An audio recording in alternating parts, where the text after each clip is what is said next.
अस्सलामु अलैकुम वरहमतुल्लाहि वबरकातुह। इंशाअल्लाह इस वीडियो में बेहतरीन इस्तिग़फ़ार सय्यदुल इस्तिग़फ़ार सीखेंगे। जो शख्स यकीन के साथ सुबह के वक़्त ये दुआ मांग ले और उस दिन उसका इंतकाल हो जाए तो जन्नत में दाखिल होगा। अल्लाहुम्मा अंत रब्बी, अल्लाहुम्मा अंत रब्बी, ला इलाहा इल्ला अंत, ला इलाहा इल्ला अंत, खलक़तनी खलक़तनी व अना अब्दुक, व अना अब्दुक, व अना अला अहदिक, وأنا على عهدك ووعدك ووعدك ما استطعت أعوذ بك من شر، أعوذ بك من شر ما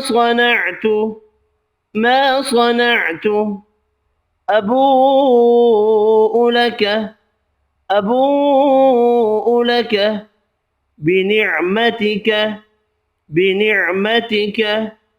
علي، وأبوء لك علي، وأبوء لك بذنبي فاغفر لي، بذنبي فاغفر لي، فإنه لا يغفر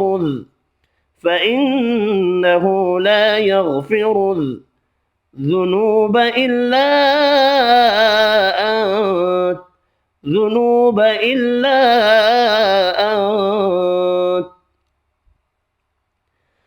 اللهم أنت ربي لا إله إلا أنت، خلقتني وأنا عبدك وأنا على عهدك ووعدك ما استطعت، أعوذ بك من شر ما صنعت، أبوء لك بنعمتك علي، وأبوء لك بذنبي فاغفر لي، فإنه لا يغفر الذنوب إلا أنت.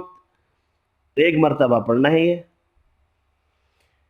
या अल्लाह, आप मेरे परवरदिगार हैं, आपके सिवा कोई माबूद नहीं। आपने मुझे पैदा किया, मैं आपका बंदा हूँ और मैं अपनी इस्तिताअत की हद तक आपसे किए हुए अहद और वादे पर कायम हूँ। जो बुराइयाँ मैंने की उनके बुरे नताइज से आपकी पनाह का तालिब हूँ। आपने जो नेमतें मुझे दी हैं इनका आपके सामने इतराफ़ करता हूँ और अपने सब गुनाहों को भी तस्लीम करता हूँ। बस अब आप मुझे बख्श दें, क्योंकि आपके अलावा गुनाहों को कोई बख्शने वाला नहीं है। इस वीडियो में इतना ही। अल्लाह हाफ़िज़।